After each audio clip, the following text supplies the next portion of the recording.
just give the album rating out of 5 and then a little description.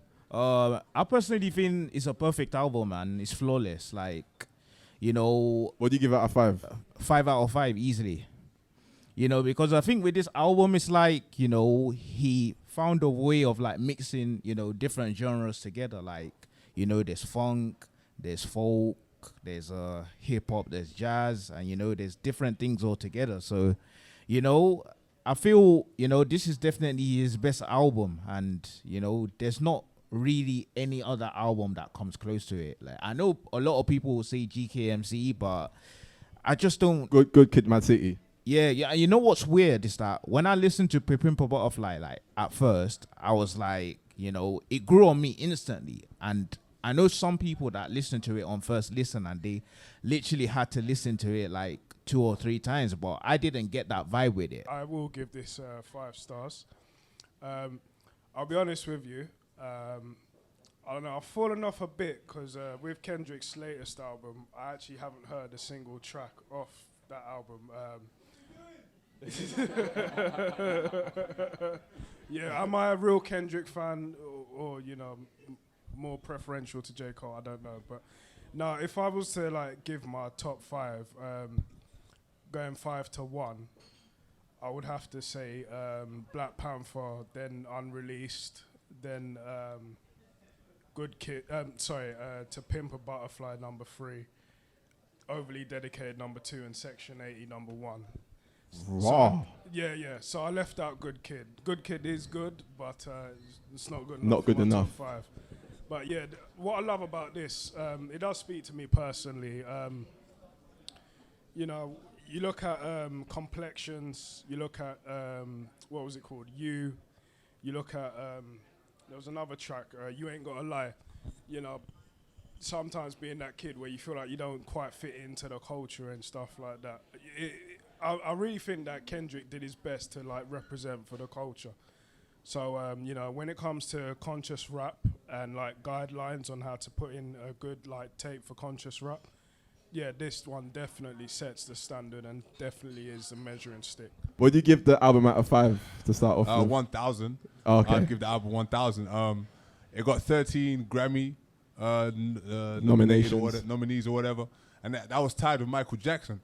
So I don't think this was like a regular album.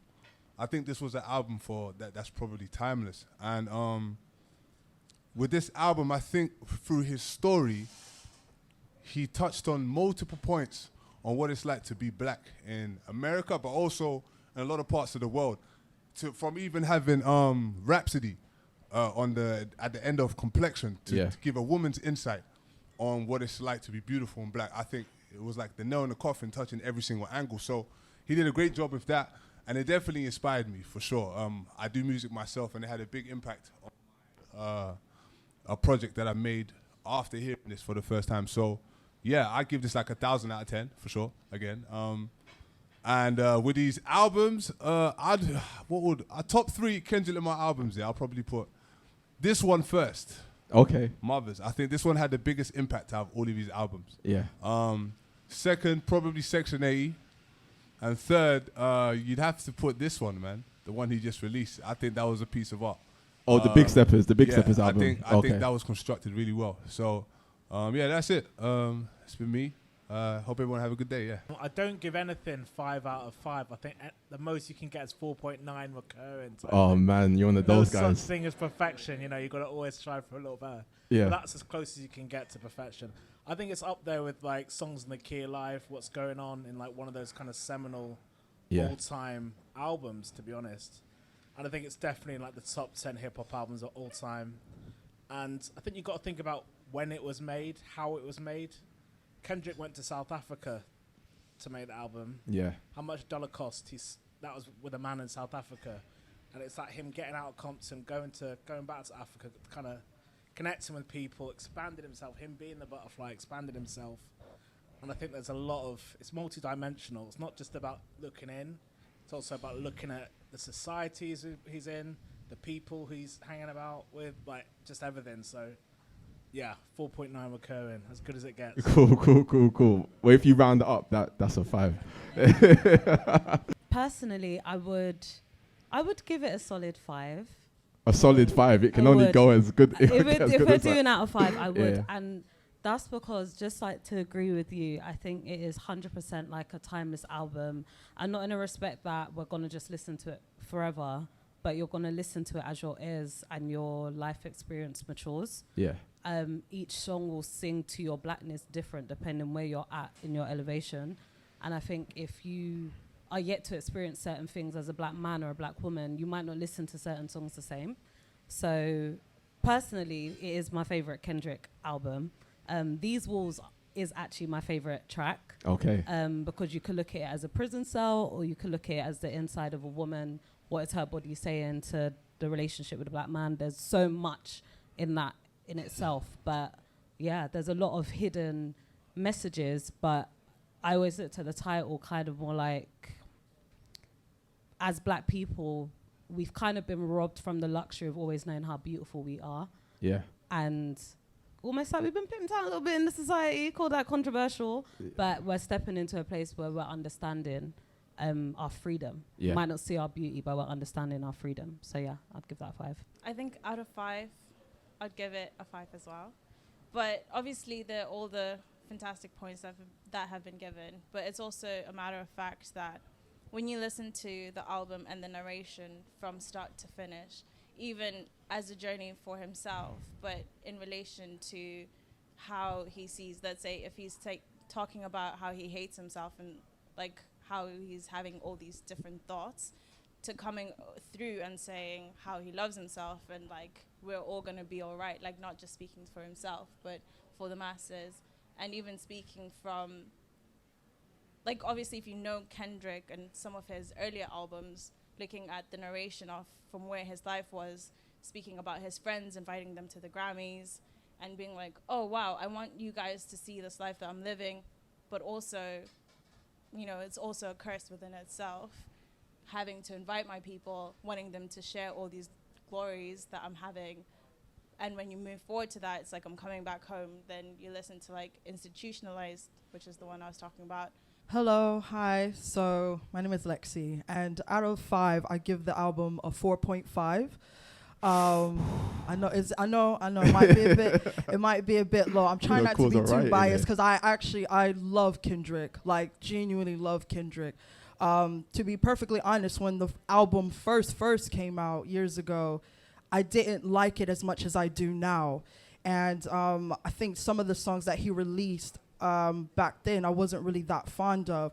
But I found that with time, the songs, it's not even necessarily that it grew on me, but it just impacted me so much more. Especially that I feel like in today's world, it just impacted me on a whole different level. And to be perfectly honest, I feel like I can't actually listen to the album so much because it makes me so upset and so angry. Like, I see this album as literally like the Negrohood anthem in the best way possible. Like, I feel like this album in particular, he drew on a lot of influences. Obviously, he's a West Coast rapper. I feel like there was a lot of Southern influences there in a way. Like, I can hear like a huge kind of Southern tone to it, particularly with some of the beats and everything and the rhythm and melody. And I just love it. And like hearing how he not introduces, but like he incorporates spoken word and like poetry a lot into his music.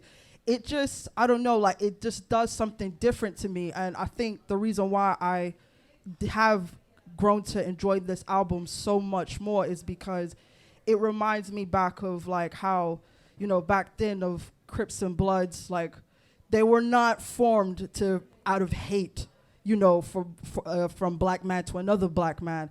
They were formed to help their community. They were formed to help their people, to help their children, to help their women. And listening to this album reminds me so much of that, of like not just Black Panther movement, not just Black Wall Street, not just those black empowerment figures, but even of the modern day gangs that they have in America, of how the intentions of why they even started in the first place was out of good intentions. It was to build a community for us. And, you know, unfortunately, obviously, people have lost that through time and stuff of the streets. But I feel like this album captures that. I feel like the album captures the beauty and the essence of that. So yeah, I just adore Kendrick. But yeah, Where does this album rank in like your Kendrick like top 5?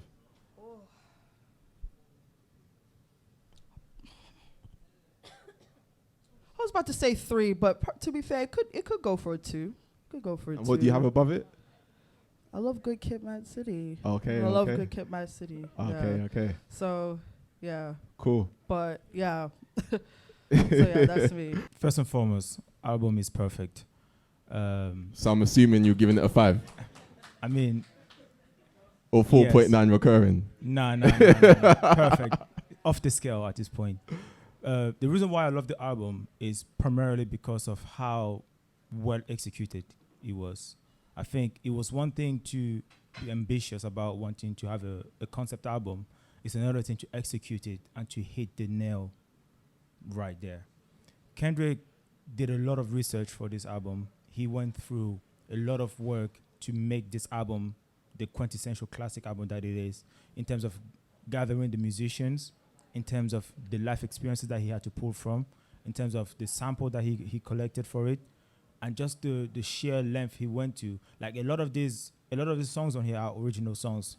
The song that you mentioned, These Walls, is an original track. There is no sample there. He got a lot of musicians in the room and they started jamming and they created that song from scratch. I feel that was an element of hip hop that's not seen as often in the mainstream. Away from the musicality of the album, how rich and condensed it is another aspect of it that I love. Like each track is a commentary on society, and it's a commentary on society as a whole, but also on us as human beings, as black people. And you can tell that he really sat down and he really dug deep to be able to pull some of these lyrics and make the analogies and the points that he wanted to drive home from the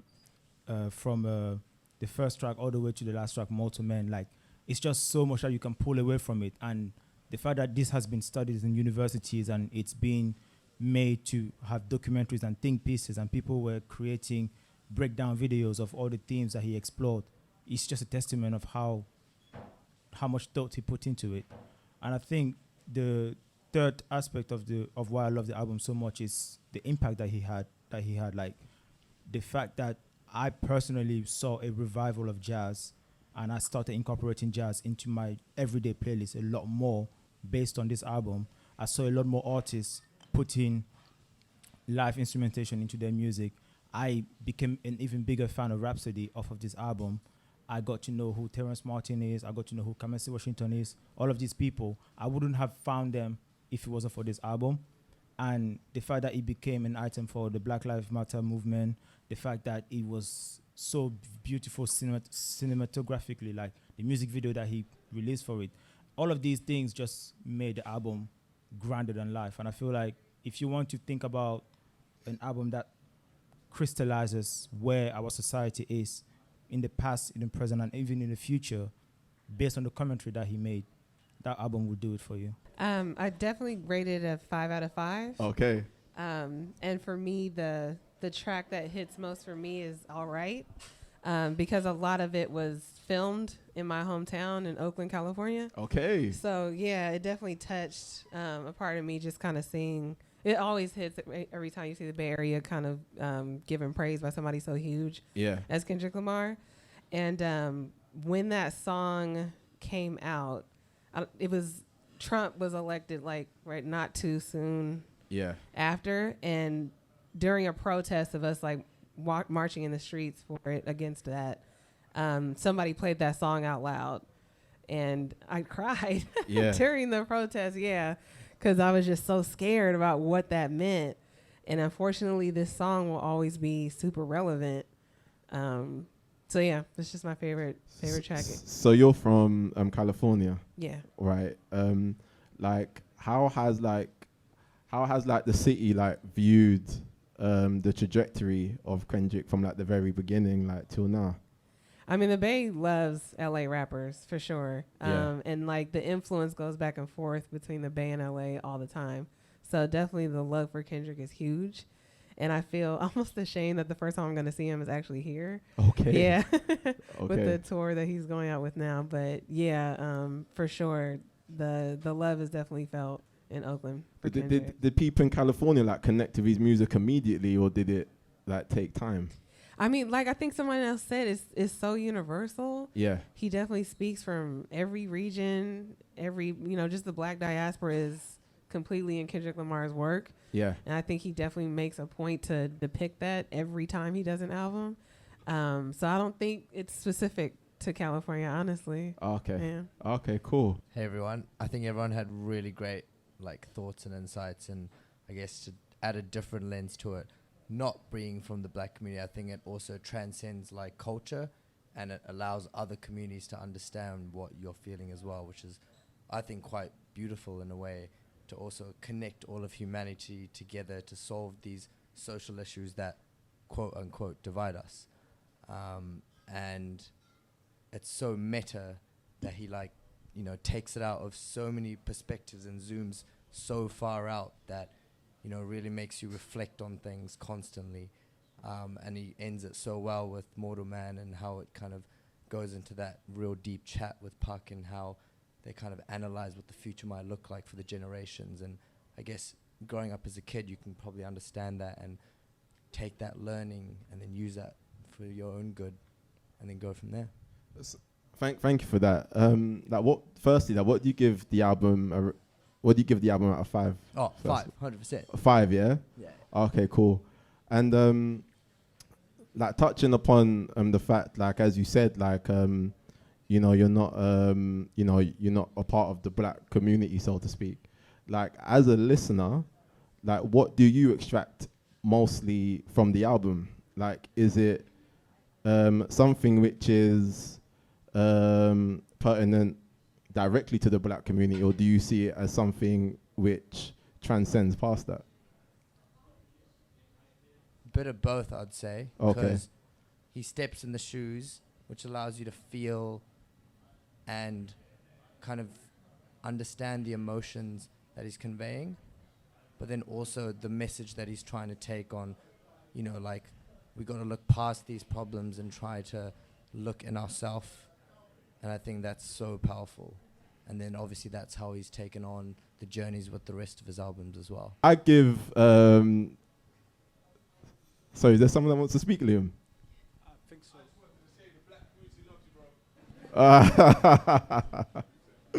Okay, cool. As far as what I give this album out of 5, yeah, I'm with Idris on this. I think if we're talking about a perfect album, this just has to be it. I think the thing with Kendrick, for me, I followed Kendrick since Overly Dedicated, right? So this would have been about from 2009, right? And even from then, I could see he had all the attributes, to be one of the best to ever do it.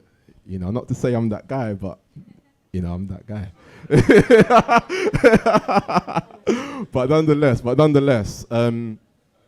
there's nothing which I saw from that could allow me to forecast him creating a good Kid, Mad City, or to Pimp a Butterfly, because we're talking about quantum leaps, within the scope of music. I think an interesting thing about this album, and which is why I was quite particular, which is why I was quite interested in what you had to say about it, right, was because as much as it touches upon racial themes of blackness and the Black community, there's a strong element which transcends past that. And I think the fact that he's able to speak to both worlds in a very, very direct way, as far as those who relate to Kendrick from a more experiential standpoint, and to those who may not, I think we're talking about a masterman in the craft of actually being able to like communicate very complex, you know, dynamics and themes in a very simplistic way, you know. And as was just mentioned, like the depth to this album, I don't think you can ever really fully grasp it until you start to grow as a person. You know, I think that's what you said, right? Like, I think it's one of those albums that the older you get and the wiser you get, the more dimensions you start to experience the music through. So I won't take up, you know, the whole floor. I'm the person asking the questions. But yeah, 5 out of 5 for sure. In fact, I think that's an understatement. As far as this album goes, like, who do you think like Kendrick had in mind in creating this album? I think primarily, like, from his point of view, God, and then himself. And yeah, I think honestly those are the main two things, because like from his point of view, as someone who does believe and has faith, the idea of God is essential to the entire thing. Like, your growth as an individual, your growth with your understanding and relationship with yourself, which is intrinsic in your relationship with faith and God. And I feel like that's probably from what, like, from his point of view, is what enables him to make this, like, you use the word transcendent, but it's like, I feel like it goes kind of both ways. Like, it goes inside and all the way to the outside as well. Like, it's something that's so beyond the self and beyond community, that it's primarily made for something beyond us. Got you. In an interview, I heard him say he wanted to make something that his parents could dance to and vibe to and funk to. So I think that would be my answer for that, quoting off what he said. And I can hear it in how he portrayed himself as an artist compared to the previous albums. He really took it there with, you know, classical black music sounds, you know, from every angle, from every instrument, from every style. So yeah, something for the older generation to move to. I think he would. Cool. For that, so. Nice one. I think one of the biggest influences for this was I remember reading somewhere that the original name for the album was To Pimp a Caterpillar. Yeah. As in Tupac. Tupac. And so you can really see that, like, duality with everything that he does. Like, he's trying to play his role, but he's also trying to play, you know, what people thought Tupac was. He's also trying to, you know, get more into the idea of who people see him as. So, for example, like, nowadays you have his new album, he's got that song Savior. Yeah. It's like that misconception with people who he sees him as, who people see him as opposed to who he really is. And, like, the theme of duality. Very good point. Go on. The theme of duality is constant within the album. Like, you have, you know, very deep lyrics, but you have the kind of consistent theme of value, like in for sale, for free, how much does a dollar cost? Like, all of these things are continuously going out throughout the whole album. But you get, you know, obviously Tupac as the main reference that is a Gemini also. So that duality. Duality. Yeah. Kendrick to Gemini as well. So, like, it's a consistent theme, and I think that he points at Tupac quite heavily with all of it. Yeah. Really good point. There's a point I wanna, if you leave him with the mic, because you said that like, people like see him as like a savior, so to speak. Like, do you think that kind of savior angle is something in which we project onto him, or do you think that it's something in which he encourages? I think it's a bit of both. Like, obviously, everyone wants to be that rapper with substance. No one wants to, you know, like, I say that, but at the same time, people make a lot of money not being that rapper with substance. Yeah. I think that he's always wanted to represent his community, but we've definitely taken it far and beyond the person that he intended to be. So we project that label of, like, you know, the music that you make is going to save the world. Yeah.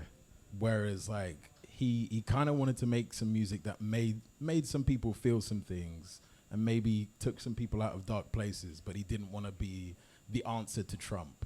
he didn't want to be the answer to the pandemic. And these things have happened in society, and people have looked to him for answers. But at the end of the day, he's just trying to be, you know, as he says in that, maybe another nigga. Yeah. And these things, it's again that duality. It's like, I'm trying to be a regular human being, but at the same time, like, I can be flawed. I can be great, but I can also be, you know, a flawed human being in all of this. Yeah. Got you. And I'll leave you alone in a second. But like, do you think that we like place too much responsibility on artists to be like a catalyst of like social change? I think artists have always been a catalyst for social change, but it's not always been intentional. Like, we look to music to kind of define and give answers to a lot of the things that we experience in life. But I also think that these artists have got to a point where they have to understand their power, regardless of whether whether they intended to be in that place or not. So, you know, it might not be intentional, but they're there. Cool. Thank you. So personally, yeah, I think this album is like similar to Tupac's Me Against the World. Okay. Because if you listen to Tupac's Me Against the World and then you listen to Pimp A Butterfly, you can see like similar themes. Yeah. If you get what I mean. And I think he kind of like listened to a lot of Outkast. Yeah. Well. So it's this reminds me a lot of Andre 3000 actually. Yeah, this album is kind of like a mixture of Tupac and Outkast, if you get if you get the whole concept.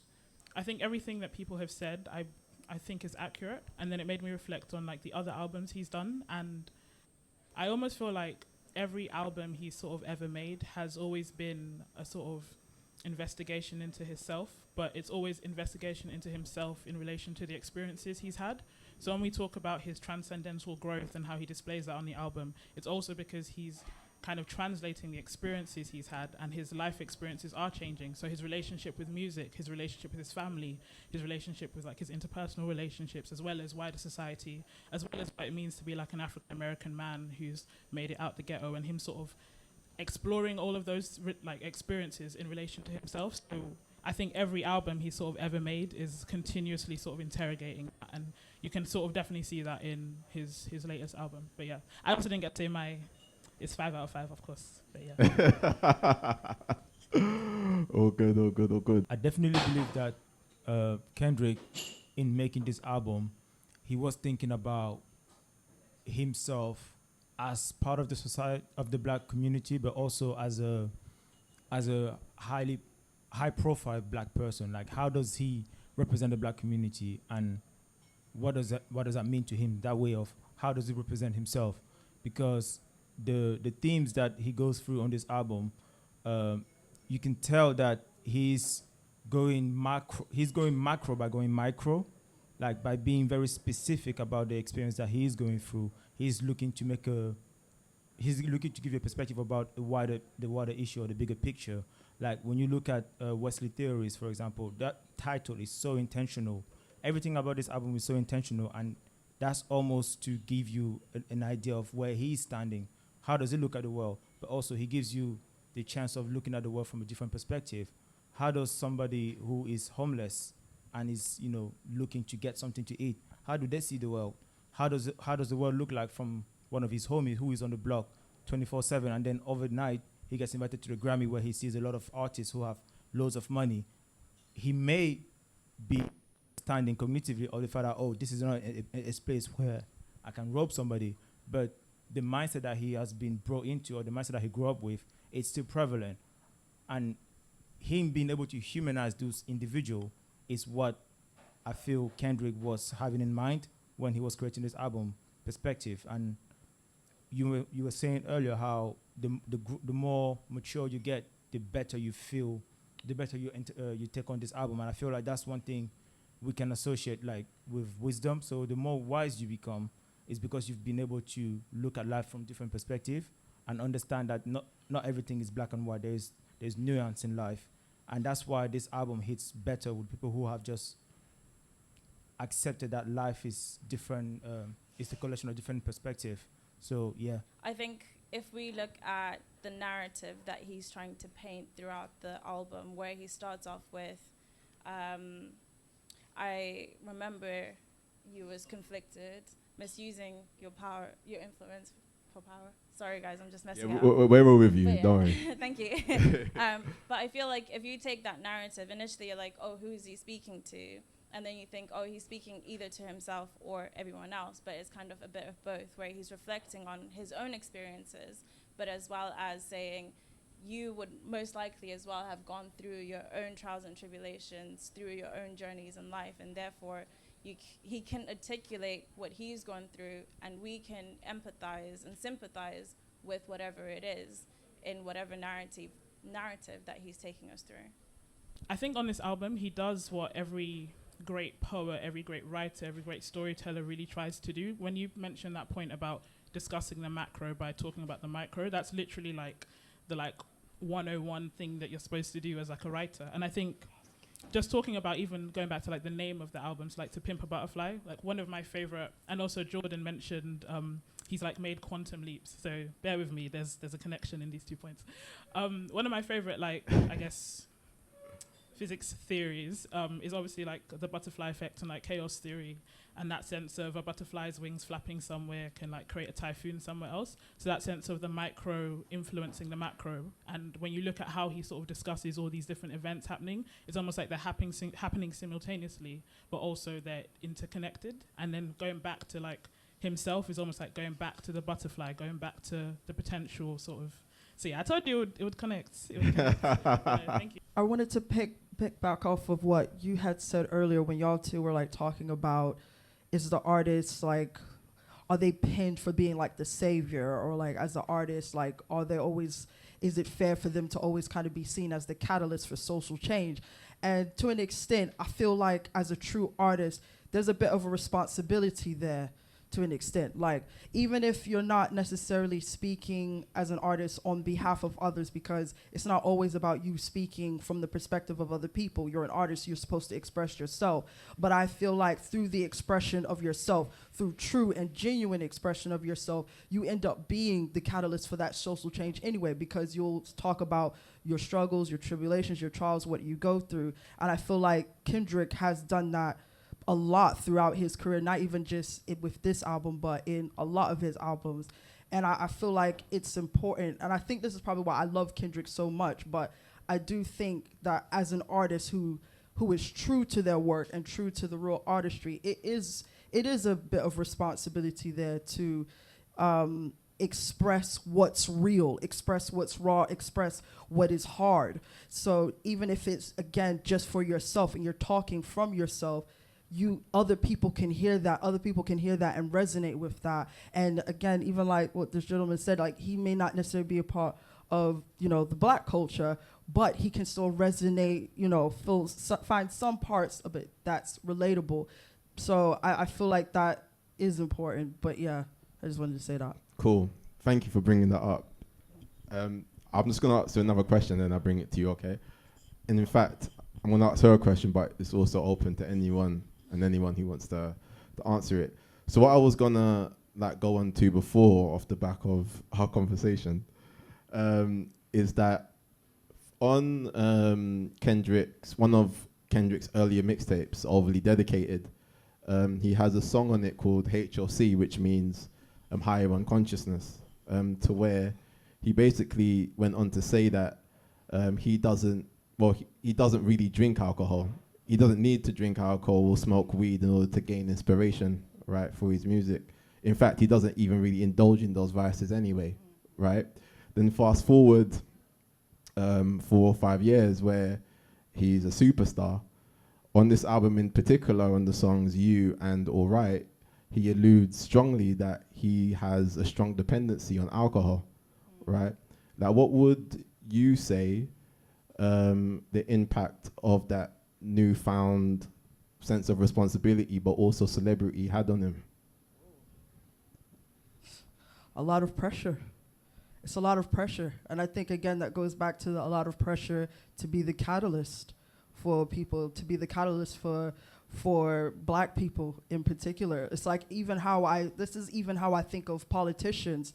And, you know, Obama went in, you know, very clean. He came out all gray hair, you know, silver fox. And I feel like, you know, just bringing it back to Kendrick, it is a lot of pressure. And because Kendrick, again, he's a West Coast rapper, but he is one of those West Coast rappers that touched everybody, that literally, like, even down to the South, to the East Coast. So his responsibility, I feel like, was much, much bigger, or more. He had more eyes on him than a lot of other artists. And not saying he was the only one, but again, he had a lot of eyes on him. People looking to him to say, okay, how more can we express? Because even after To Pimp a Butterfly, he continued to do a lot of Grammy performances that, again, touched a lot on Black empowerment, uplifting Black people, and uplifting the community. So I feel like a lot of times it's difficult for an artist, because one thing that's tricky is sometimes you get pigeonholed to doing something and fixated on one particular role or theme, and then they continue on with it because people are because people appreciate it, and because continue to look at you, to continue to lead them, to continue to guide them, continue to be their expression. But I'm glad that he has not been limited by that. He has not been limited by those themes. He continued to branch out. He's continued to still, you know, rap in other ways, and just continue to explore with his music. So I love everything that you guys said over here about the duality of it, about, you know, speaking to himself and speaking to others. I think personally, starting with the title as well, the whole butterfly concept. Butterflies are the only creatures that have this beauty and can't see it themselves. Every other creature in the world can see a butterfly's beauty except for the butterfly itself. So if you have so much gifts and so much talent and so much beauty in you, but you can't see it, and something else can see the beauty in you, then it empowers that other thing to pimp you out, to you know, earn off of you, to build off of your greatness, off of your beauty. And that is what I've always just taken that title of, it is us being just milked and grinded for all of our beauty, and not recognizing it enough in ourselves and in our own communities to actually build on that ourselves and empower that, but actually to tear each other down. So you end up with this album of challenging you. Do you see your hypocrisy? Do you see, you know, do you really feel like you're going to be all right, or are you deeply depressed? Like, if your walls could talk, what would they say? You know what I mean? Like, I think it was him kind of challenging himself out loud, but also challenging us at the same time. For rap. Yeah, that's how I feel. And I do want to say as well, I love what you said as well about artists having the responsibility to you know, to speak on our behalf, essentially. But I do feel like, as much as we do need the artists that are able to articulate the deep issues and deeper meanings and stuff, and that's why I love Kendrick.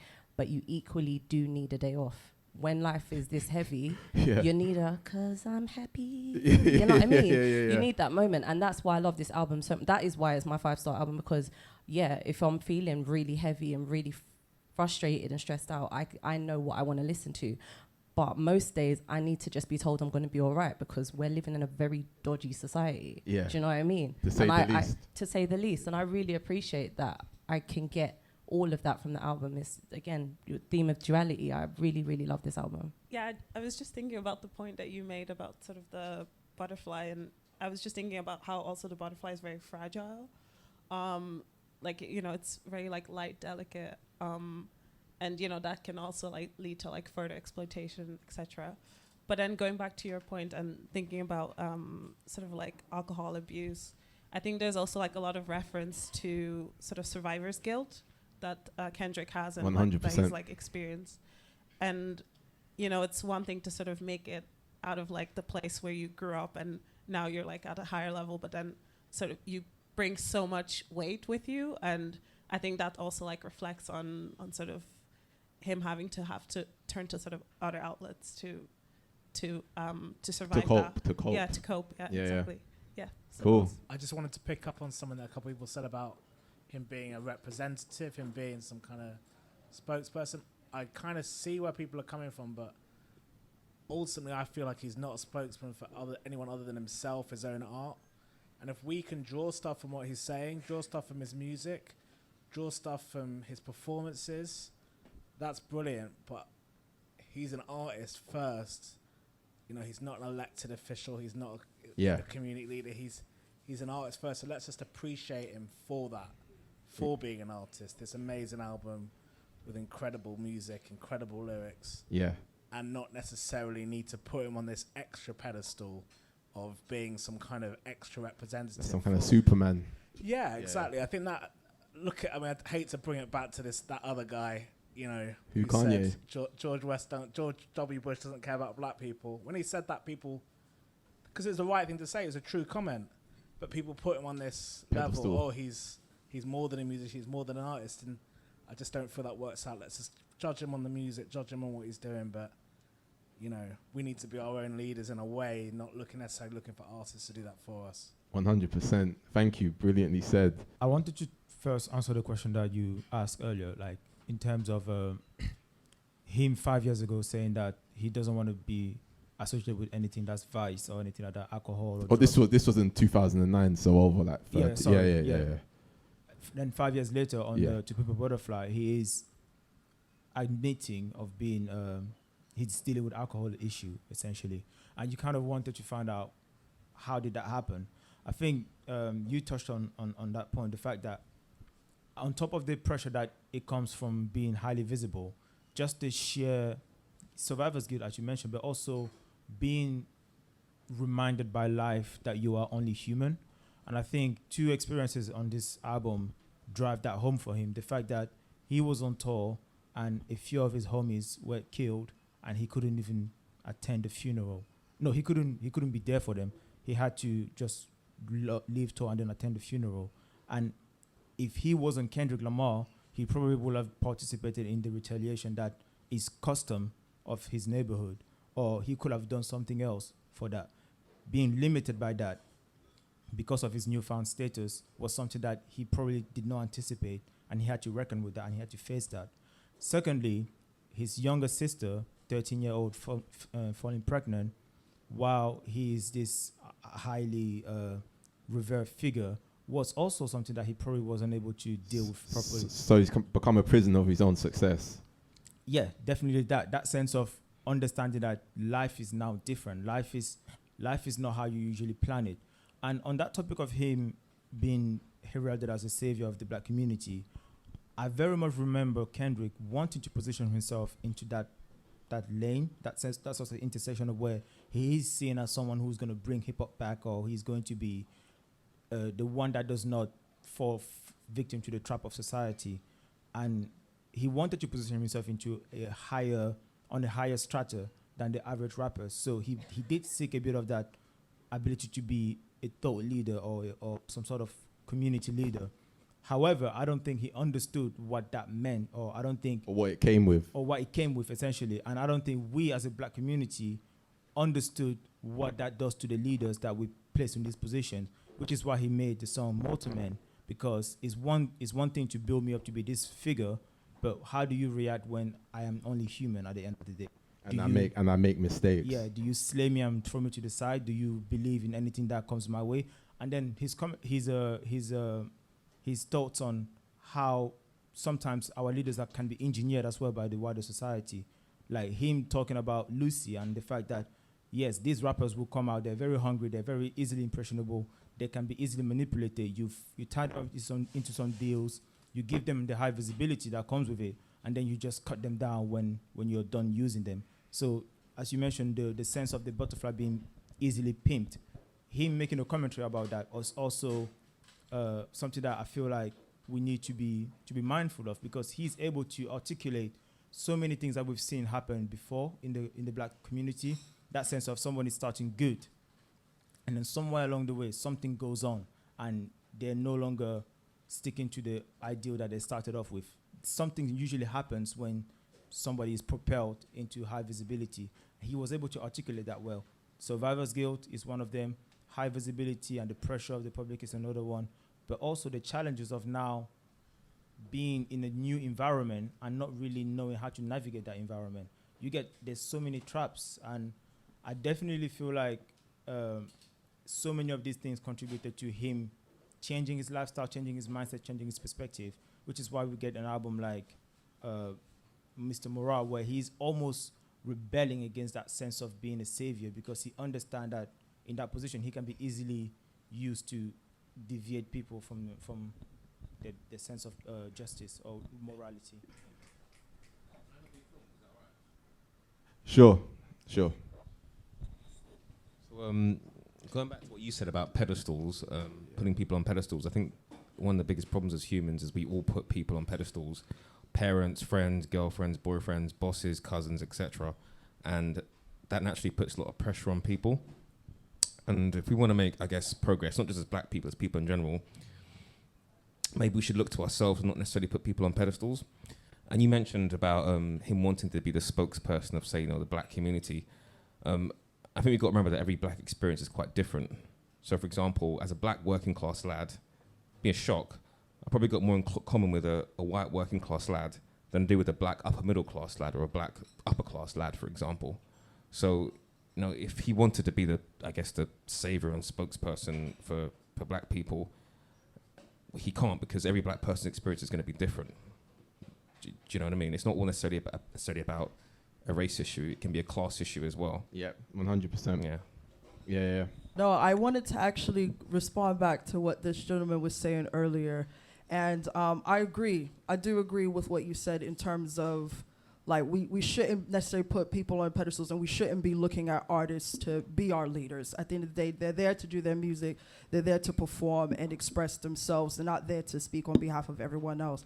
However, the only reason why I feel like I appreciate artists like Kendrick, who, not saying that he's looking to be the spokesperson, but the reason why I'm glad that he is that type of artist where he does speak on behalf of the black community, is because otherwise they'll forget kind of the struggles, or they'll forget where they came from because of their famoushood and their celebrityism. Like when you were talking earlier, I remembered this interview that Lil Wayne had where he said, "Oh, I've never experienced racism. That's never happened to me," and he's come from Louisiana. So I want him to stop, and I want him to calm down. You know what I'm saying? And then I think about other rap artists, in the game. I don't want to bring up Future because I do adore Future, but again, like artists like, Future, or, some other artists who talk a lot about, gangbanging or selling drugs, and a lot of stories which are not even true for them.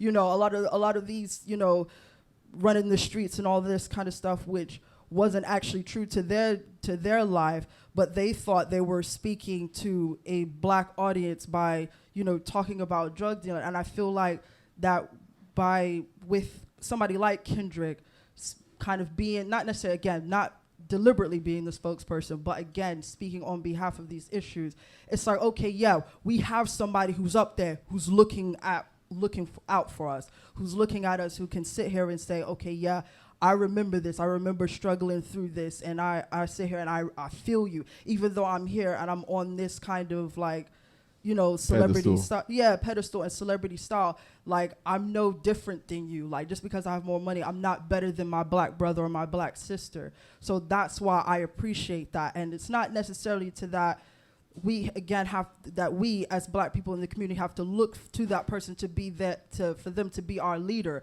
but it's to inspire us to say, yeah, I can be my own leader for myself, rather than us listening to music with, gangbanging and F&Bs, and then it's like, oh yeah, that's the culture, that's the lifestyle I want to live. Yeah, let me do that.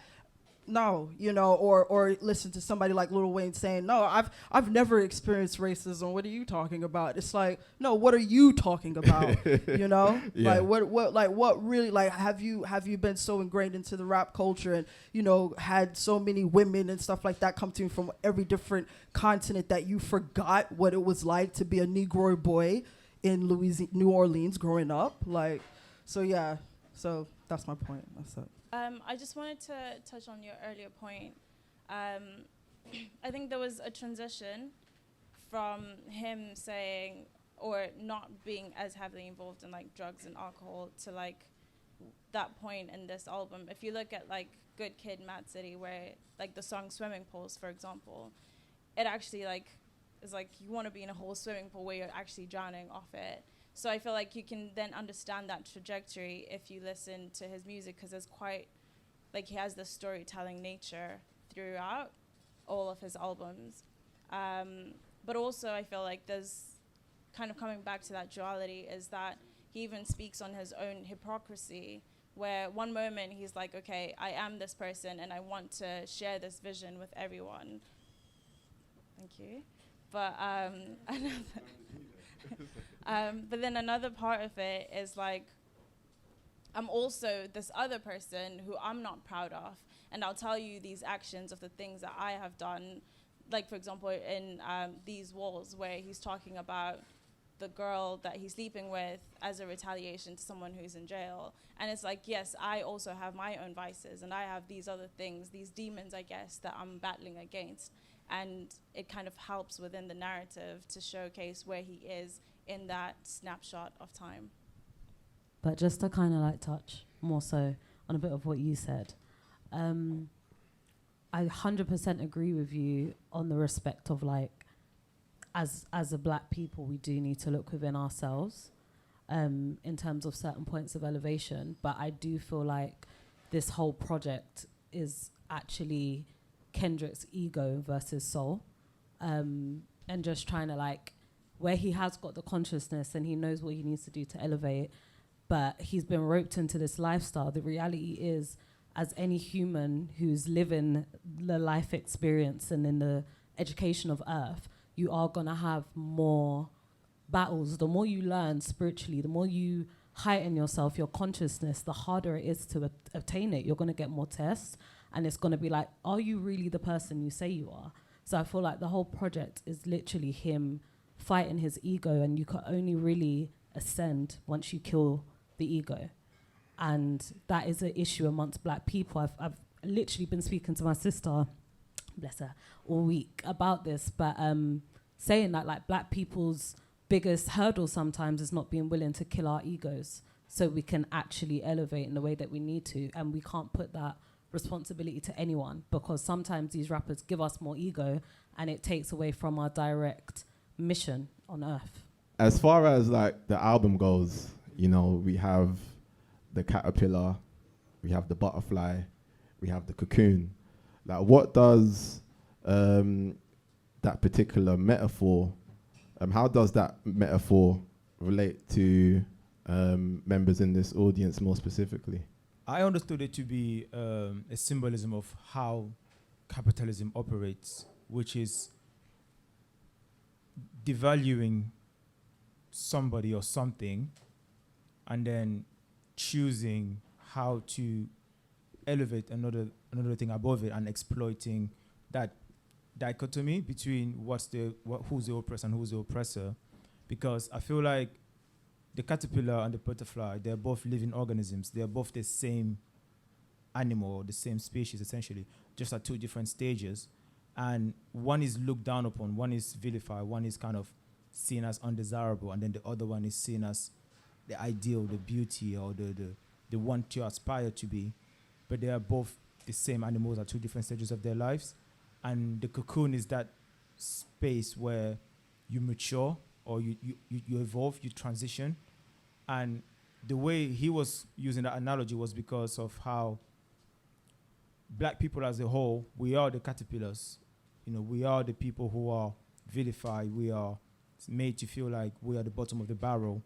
There's a few handful that are picked because of certain attributes that are desirable to the wider society, and they get pimped for that.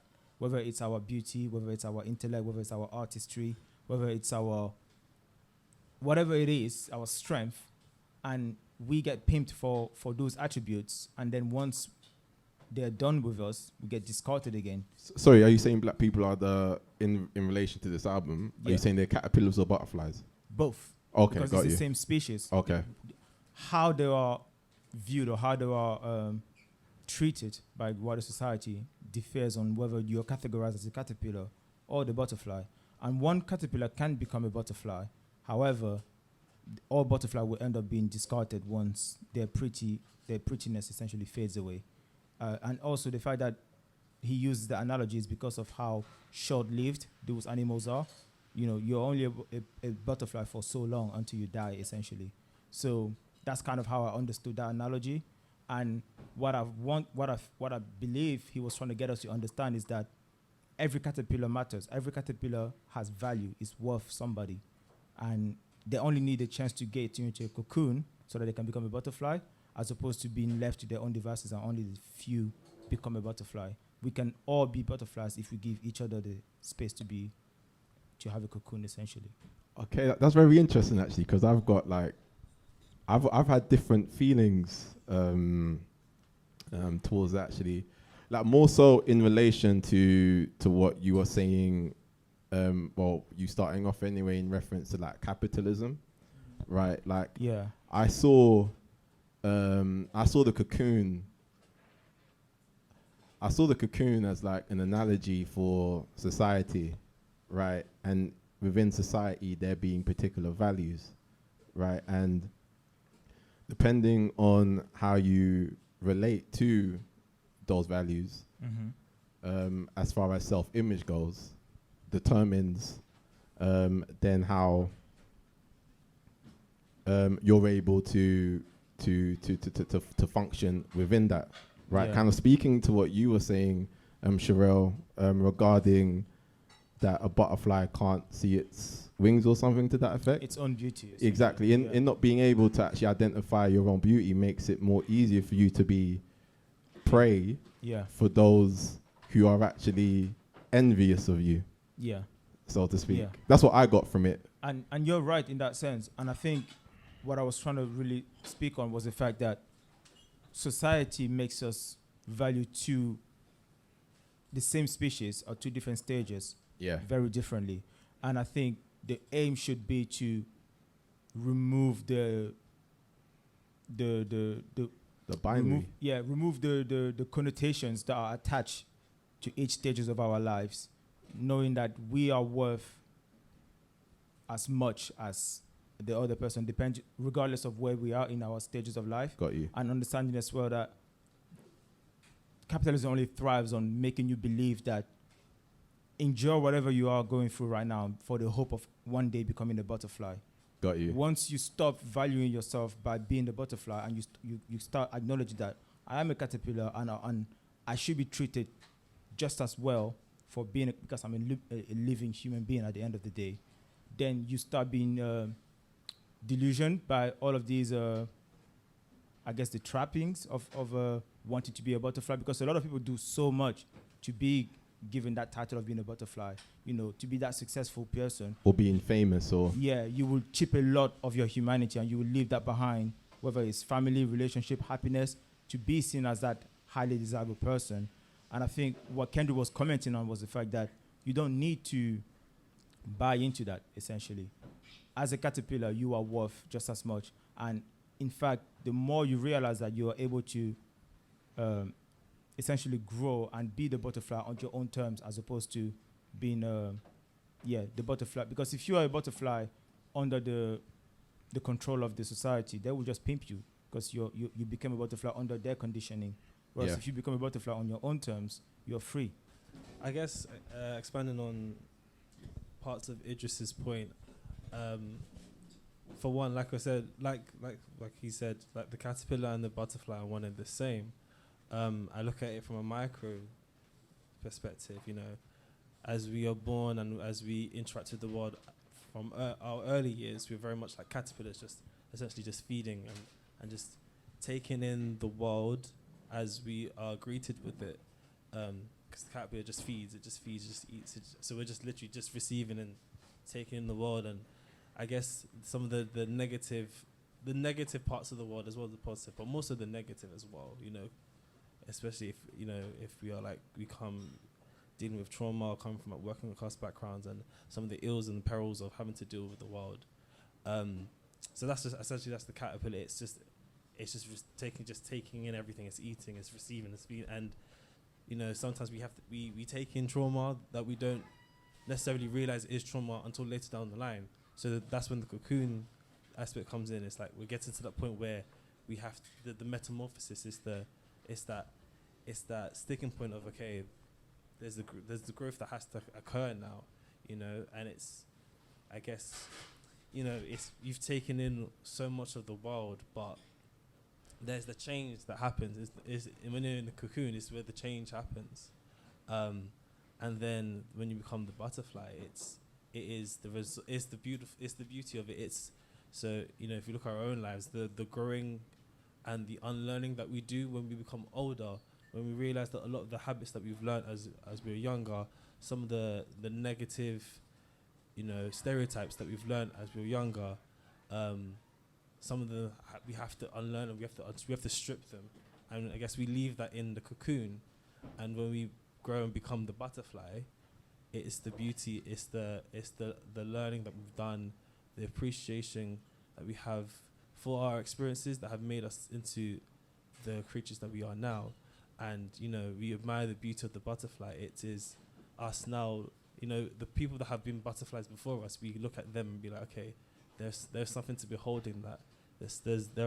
There is a beauty to behold in their being able to know that they've gone through stuff and they've had to struggle before they become a butterfly, essentially. And people are looking to skip the struggle, which ultimately shapes you into a butterfly. Yeah, you have to be in the cocoon to become the butterfly. Yeah, you have to go through the growing pains. You have to unlearn. You have to process. You have to deal with deal with what you have, maybe the trauma or go through the therapy to become that butterfly. Nice one, thank you. Yeah, I think I kind of, in terms of what you said of the caterpillar, the cocoon, and the butterfly, I kind of absorbed it differently, because I find that, especially with me, I can't speak for everyone here, but when shit hits the fan, I kind of like recluse myself to kind of take note of what's happened, in terms of what's happened and how to get past your problems in terms and get to that stage of being a butterfly. So I think that when he released his album after Good Kid, Mad City, going on a tour and being this hype guy, next up, essentially, I was talking to Jide about it, we see Kendrick as like next up in terms of after Tupac.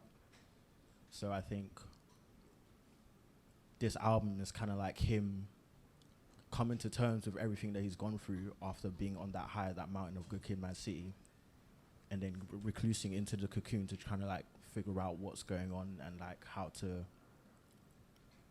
react to this newfound fame and responsibility. Got you. And then afterwards, after coming out of the cocoon and becoming a butterfly and being more educated and aware of who he is and what kind of power he has. Wow, really good point. I never actually ever looked at it like that. Yeah, that's how I yeah. Because I kind of do the same thing. Yeah. For me personally, it means change. So I'm going to take it away from a specific album of songs. Don't know if any of you remember that show called The X-Files. There's one scene where the two FBI agents are standing and she asks him, "Are you ready?" And he says, "It's amazing how things change." And he's looking at a caterpillar cocoon. And she asks for caterpillars, and he says, "No, for us, a change is coming." And she says, "How do you know?" And he says, "A hunch." So for me, it just symbolizes, I guess, change. So for me personally, I've had a lot personally in my life the past sort of 12 to 18 months. And for me, it's just all about change. Whether that's good change or bad change, that's what cocoons and butterflies and caterpillars pretty much symbol to me. And we've all had change in our life in the last couple months, years, babies, new jobs, whatever. To me, that's what it symbolizes. Just those three things symbolizes change to me. I just wanted to make a point in relation to this metaphor, and what I find interesting about it is, as you were saying, like the caterpillar and the butterfly are one and the same. Like the caterpillar becomes the butterfly, and I find that in the way he describes the metaphor, it's like the butterfly can only get pimped, so to speak, because it doesn't recognize its own beauty or its true self, or value, its own value. And I find that a big theme in this album is, like self-image. And to riff off what Princess was saying earlier, like in the macro is a creation of the micro. Self-image seems to be really important, and being able to see yourself as the butterfly dictates like seeing your own value dictates whether you are going to be like in someone else's game, in someone else's structure, or whether you're going to kind of see your true value and express yourself from that place. And that's how I take the metaphor. Like you translating to you, like it's powerful for you to see yourself in that way. Like rather than just as a caterpillar, you can be a butterfly. Cool, great, thank you. But there's an interesting point, or an interesting part in the album. I think it's after if I'm not mistaken, right, where he gets the N-word, and he essentially sheds light on its true origin, right, and how it's a word which stretches all the way back into Africa and has more associations with royalty, more so than how it's been perceived in this day and age. You know, I guess tackling that same kind of topic of like duality, so to speak, like with I guess like him, I guess with like the N-word like being so visible in our day-to-day culture, particularly like in music, what does that actually speak to in terms of I guess us as a community? Like, is that a word in which we can really redeem, or is that a word which reflects, I guess, a sense of self-hatred? Who wants to go first? But that sense of the cocoon, the thing that stops caterpillars from becoming butterflies is essentially a lack of resources. So the cocoon being made by the caterpillar itself, that sense of if you don't have access to leaves, if a predator eats you before you have like the chance to kind of blossom and grow. So there's almost that sense of, when we're talking about change being, I guess, what the caterpillar kind of undergoes within the cocoon, but also before you can get to a place of change, you need access to resources. So I think it works on that level. To actually go back to your point on, I guess, duality and the use of the N-word, I would look at like To Pimp a Butterfly just as the album title. So when I think I first encountered that, I obviously thought of To Kill a Mockingbird by Harper Lee and what are the themes that are sort of touched on in that book. And essentially it's sort of just talking about almost like duality, the nature of evil and good existing in one community, the nature of evil and good, and that sense of what morality looks like and human nature. And I feel like you get that those same themes and that same duality within the album, but then also when you look at the way in which the N-word is used. So when you talk about, is it something that can be redeemed? I think for the people for whom they feel that it can be redeemed, there's definitely worth in there, because it's like their pain to interpret and to experience and to try to make sense of. In terms of other people that also use it, I think it's very much a word that encapsulates that sense of good and evil in one word, and your relation to that word is dependent on who you are and then also who's using it. And then also we could talk about power, but I also feel like if you're not at the center of the pain, it's not quite your place to dictate how someone interprets. Exactly. Got you. Thank you for that. I just think it's one of those things that we would like to feel as a community that we can reclaim and we can use in our own way, and we, you know, it's like it's our word. If we want to use it as a term of endearment, we can. If we want to use it as an insult, we can. But in reality, if you're walking down the street and you hear that word, it's going to trigger you. Your instant reaction is always going to be trigger, and then whatever follows, it's like, oh wait, what do you look like? Where are you from? If you're a bit fairer, maybe state your background. Are you mixed? And there's too many elements of like, there's too many filters you got to run through to make it acceptable. Yeah. You know, we're not talking about things like corned beef or like oxtail, like, okay, yeah, that was poor people food that was given to slaves as scraps or whatever, and now we took it back and we seasoned it our way and we made it that special thing. No one can diss it now. You know, we are talking about something that genuinely generates pain in people instantly as it is heard until it's contextualized. So I just feel like it's long. Personally, it's long. I just kind of leave it alone. But then, devil's advocate, I do strongly, like, I am a strong advocate for freedom of speech and free expression in music. So if that is the way that you speak in your area and that's the way that your neighborhood and the people that you're trying to reach to would understand you best, then you do what you have to do. And if that shuts other people out, then that music that you're creating might not just be for them. You know, it's just something personally I just think it's best left alone. I think like what's interesting, and it's kind of like alluded to in the chorus for Black at the Berry, right? Like where he goes on to say, I'm not gonna like rap it how he raps it, but he says, you know, we had whips on our back, and now we have, whips as cars. You know, we were chains, and now we've got chains full of diamonds. Like, and then obviously we now have like the N-word as well, and all of these have become, I guess, cultural reference points that not just people from our community can relate to, but people from outward of our community can, and it's taken on a whole new kind of world of its own.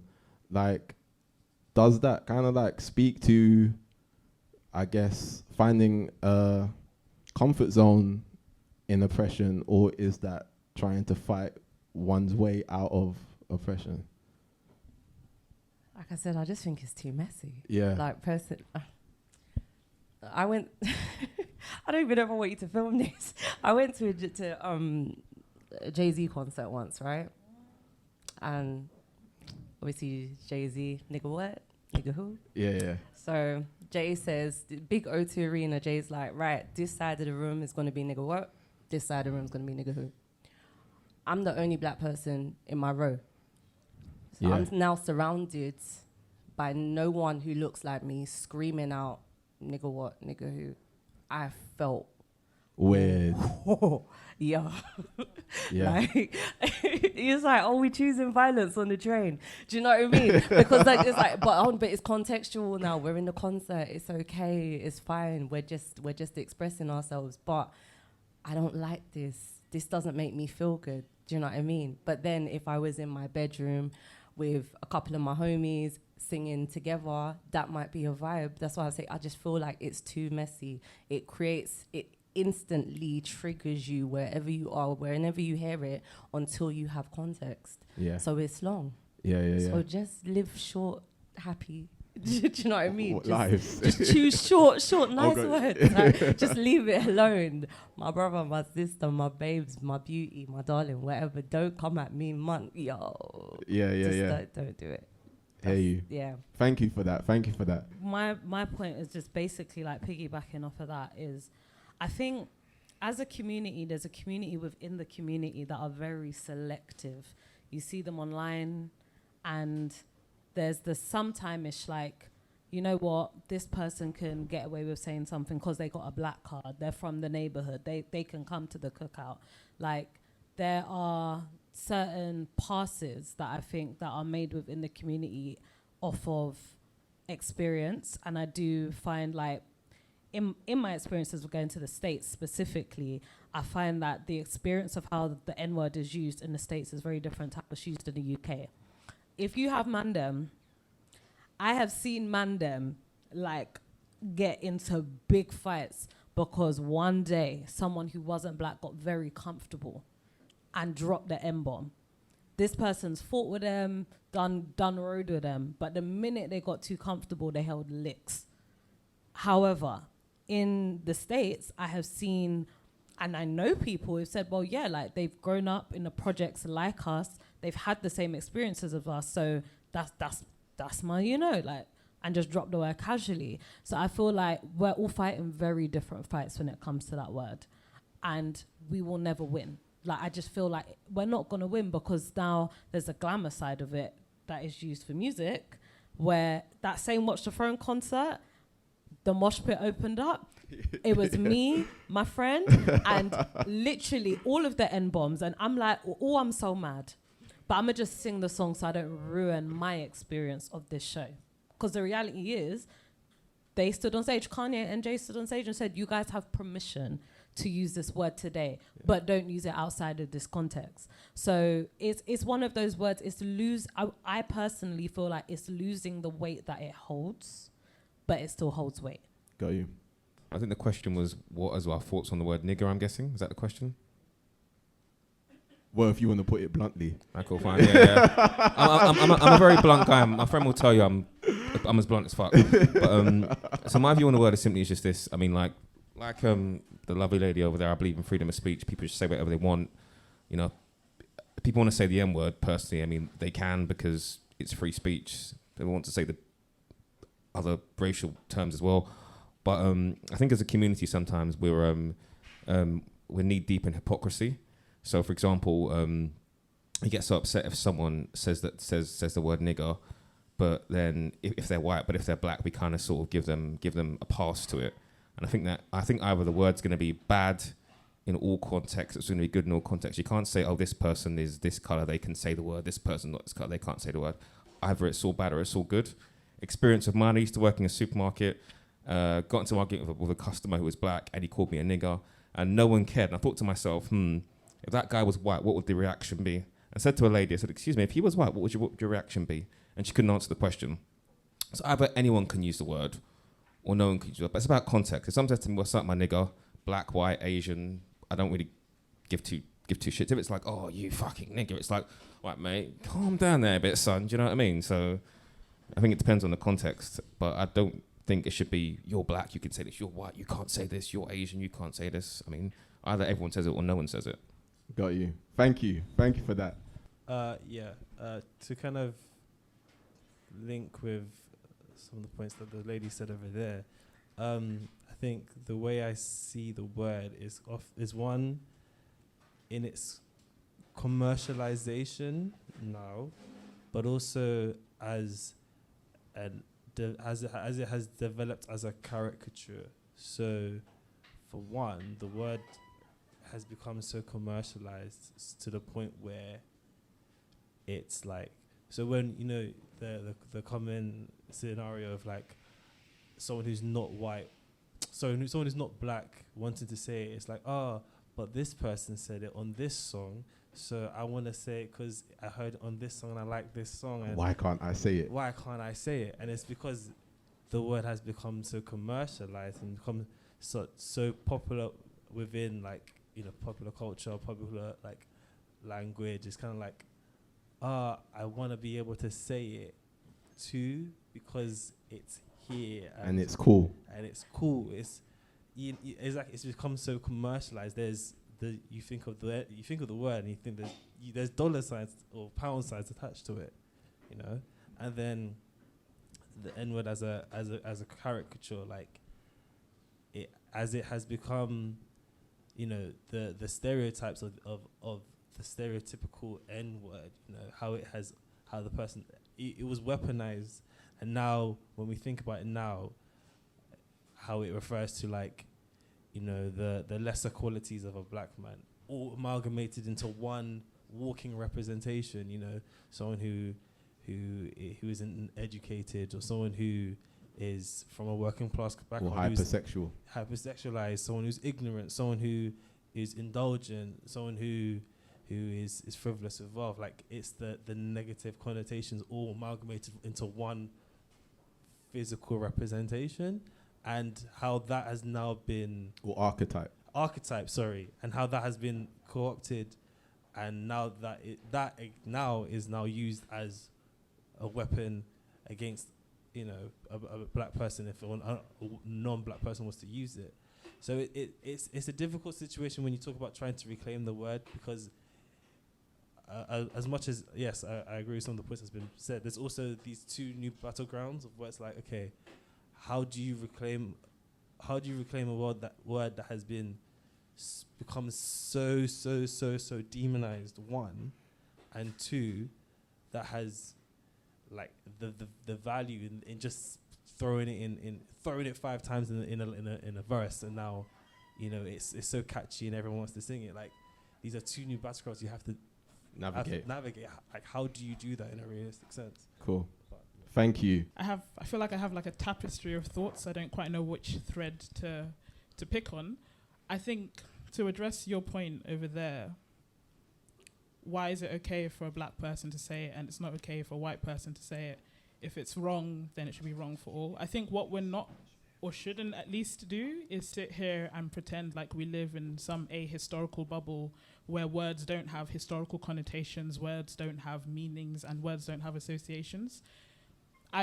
This is a separate point, but that sense of freedom of speech, okay, there's freedom of speech and there's freedom of consequences. Like, you say that word as a white person, if you get rocked in your jaw, firm it. Take that as freedom of consequences for your freedom of speech. That's a separate point to what I'm actually saying. I think this sense of talking about things as if words don't have meaning, like we're all here because like we interpret music, we can talk about experiences and all the things that contains. I think when you're talking about the black community and I guess the multitude of experiences that come with that word, it's okay for us to have those conversations and to understand that different people experience that differently. If you're a white person with no historical ties to this word, why do you want to say, why? That's genuinely my interest here. Like, what does it do for you? Why do you want to say it? It's not enough to say my favorite rapper says X.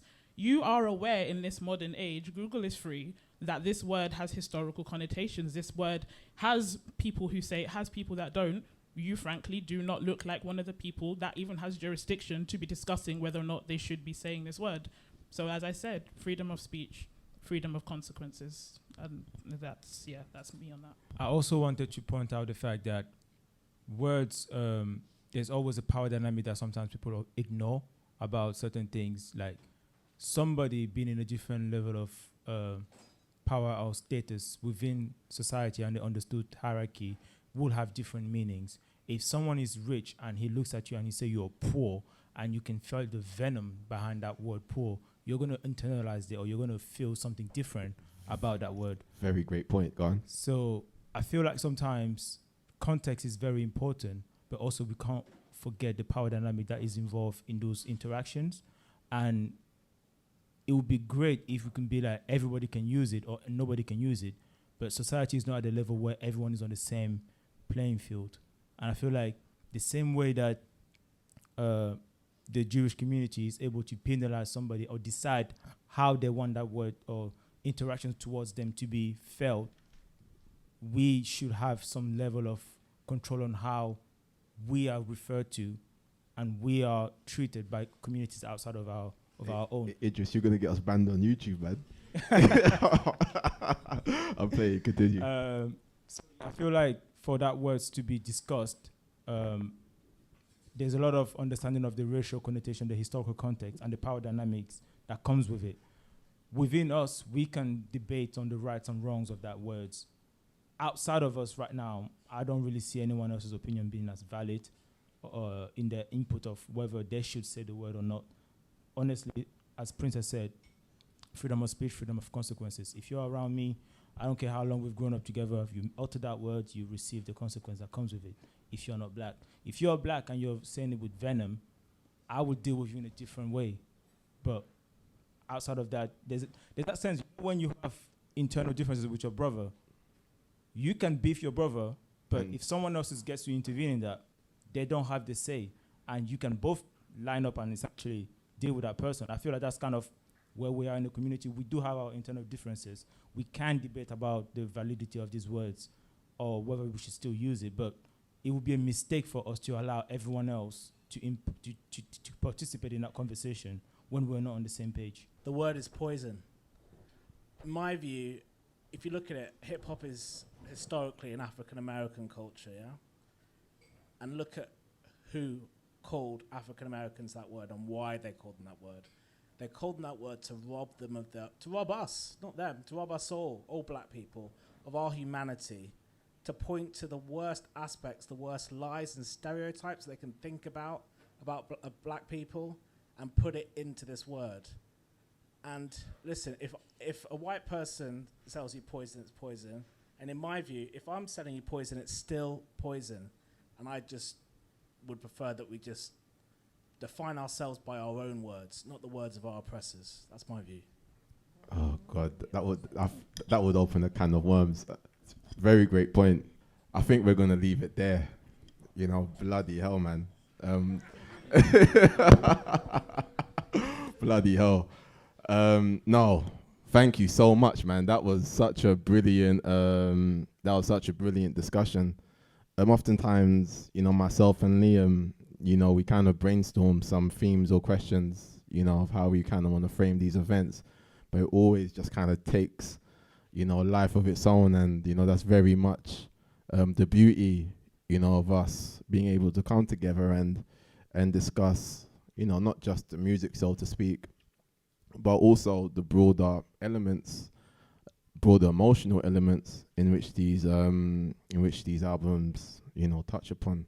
You know, we very much, you know, see ourselves as a music community, and you know, we're really thankful for everyone, you know, coming out and taking the time to join us today. Make sure if you want to keep up with us that you follow us on our socials, which is Beats Fams Debate on Instagram. Here you'll see, you know, cut-ups of the conversation that we've seen today alongside other events that we've done today, done before as well. And yeah, so that brings us to a close. Before we just want to give like special thanks to a few people. So Liam, who works tirelessly in the background, if you could just give him a hand. Daniel, passing the mics very efficiently. Luke being a great videographer as always. And if we can, you know, just give a round of applause to all ourselves for, you know, indulging in a great night and contributing to great conversation. Okay, thanks everyone. I'm Jordan. I've been your host tonight. See you next time. Peace.